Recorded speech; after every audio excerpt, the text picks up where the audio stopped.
Hello, welcome back to the 17th episode of my life journey. It's Kate. In last week's video, I spoke about recognizing and taming the inner child within us, the part that always holds us back from making meaningful changes without us being able to realize it. In this week's video, I want to continue that conversation and share some more insights on this concept so that hopefully you can build some more intuition for yourself too. So, with that said, let's go for it. Over the past few weeks, I've come to the realization that my inner child has been a spoiled and disruptive kid, one that I've used to give too much attention and importance to, up to the point where whatever it said was always the final thing, the final word. Does that make sense for you? Let me come up with an example so that I clearly, show what I mean. Each Saturday, I wake up and I have loads of responsibilities to do. Let's say there's a due date that soon will come, and I just ask myself, oh, okay, it's Saturday. What should I do? And, suddenly that voice in my head says, you've been working hard during the week and, it's Saturday's weekend. Let's let it go. And, rest is important. I have to, you know, take today and tomorrow off. Let's just lounge and, you know, watch something or go somewhere or, not doing it. And that's what I'm thinking. That inner child is what I'm talking about. That those sentences, which are not, I believe, are not mine and are not in my benefit. By inner child, I mean that. That can be anything else, by the way. That can be, getting used to and being addicted to following some content just for fun and, media, YouTube, or that can be watching some series or animations, or that can be video games. That can be anything. That can be even socializing on a very, on a regular basis with someone. And yeah, but over the past few months, by applying my life coach's lessons, this inner child has been learning that, okay, things don't work that way anymore. Things are not going like that anymore. And, I'm not just supposed to listen to whatever it says, and I'm trying to make it stop. And instead of following it, I'm trying to making I'm trying to make it follow me, follow what my, what a more mature version of myself thinks is right instead of listening to that. Is that clear? I've also discovered exactly how it operates. It starts by nagging, complaining, and playing mind games with me until it finds a way to convince me to get back, you know, to pull me back kind of into the same average and an ordinary person that I used to be, to get back to that mindset. Of course, change is hard, and this inner child loves comfort and acting without thinking. But now that I've, figured it out, now that I can realize it with SAR's help, I understand that, you know, real transformation and stepping onto the path of success come from silencing exactly that very inner child. Sar elaborated on how successful people raise and educate their children.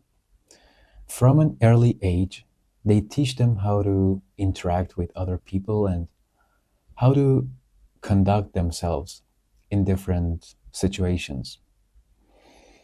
As they enter their teenage years, they receive more serious training and uh, lessons that are more profound in areas like emotional control, financial and professional education, linguistic and intellectual strategies, body language, eye contact, and a lot of other many skills that I discussed with SAR that I was surprised.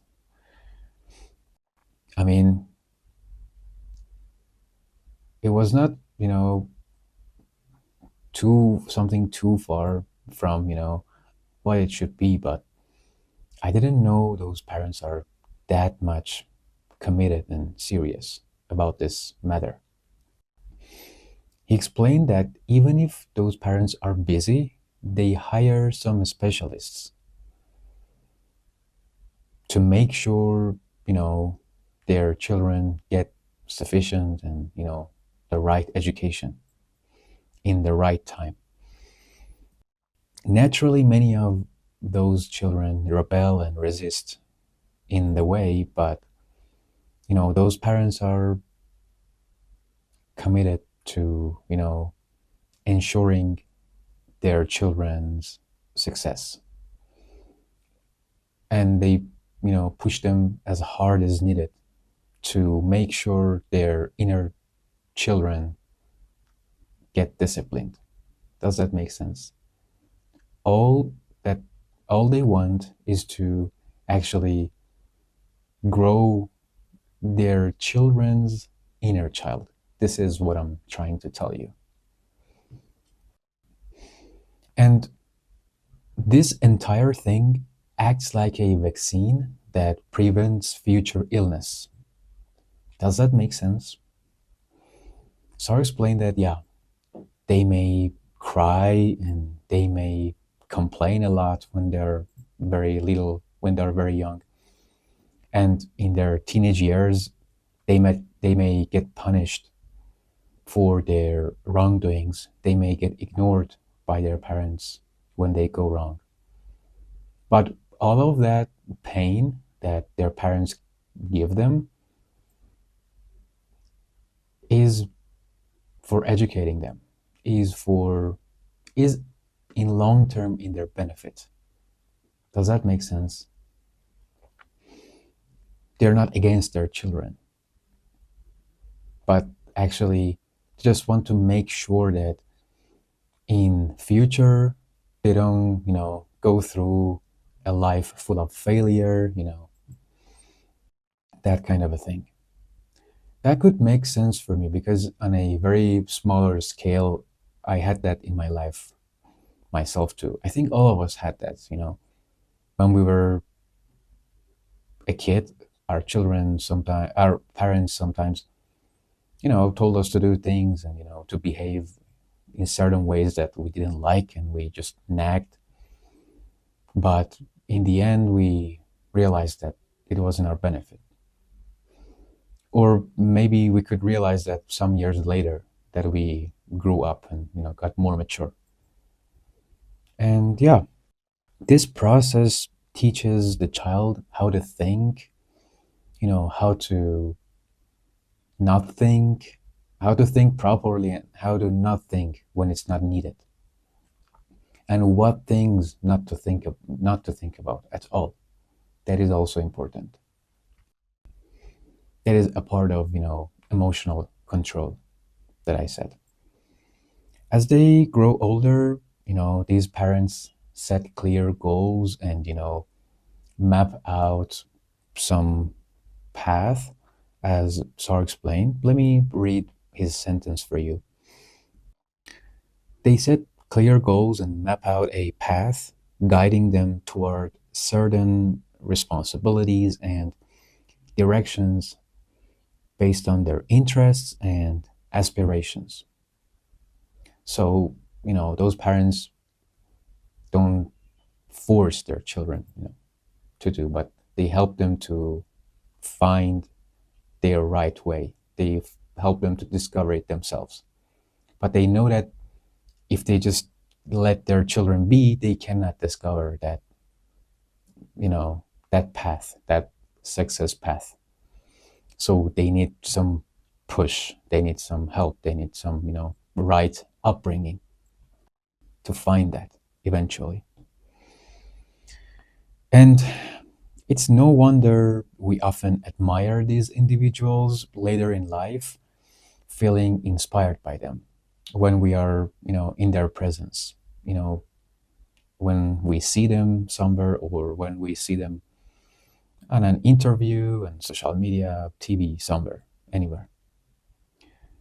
Yeah, I hope I could explain it to you uh, in a way that, could summarize what I've discussed with my life coach. The reality is, neither I nor someone like you watching this video and listening to these words, had the chance to be born into one of those millionaire families and having access to that kind of upbringing. None of us had. But now that I'm aware of this matter, of this, process, now that the luck has, opened for me, now that my eyes are open to the procedure, now that I can feel how it's done, why shouldn't I take matters into my own hands? Do you feel what I mean? Why, shouldn't I take the responsibility myself? Why shouldn't I transform my inner child who never really grew up and, was stuck with an average mindset into someone extraordinary? According to SAR's teachings, it's not something out of reach. It's not something out of access or impossible at all. It just, takes some effort and a few years of commitment. That's it. Sar also explained that he understands how difficult this path can be. But he told me to remember that whenever my inner child starts rebelling, throwing rage, tantrums, and, flooding my mind with negative thoughts, that's actually the best indicator that I'm on the right track. You know why? Yes, because their inner child is going through that little pain that I said works like a vaccine, and it just started to, scream and shout and make chaos again. But what I have to do in these times is just to stand firm and not waver at all, no matter how loud, no matter how loud my inner child gets. That's the way it works. This is what I've understood after, hours of reflecting and talking to Sar and, thinking on this thing. And one final thing, one interesting point that Sar explained was this. When I asked him to become my life coach, when I was exhausted by my failures, it was the time, that my inner child had the strongest hold over me, and that I was, the farthest from who I wanted to be back in, 6 months ago or so. Looking back, I can see exactly how real this is. I wasn't happy because I kept, listening to that demanding child inside of me, which pulled me off my way in, the right track and, you know, led to frustration and even depression. I was totally depressed in those times. What's incredibly valuable for me is that Sar recognized this all from the beginning. And knowing that, he guided me to slowly see it for myself. That's where I stand now.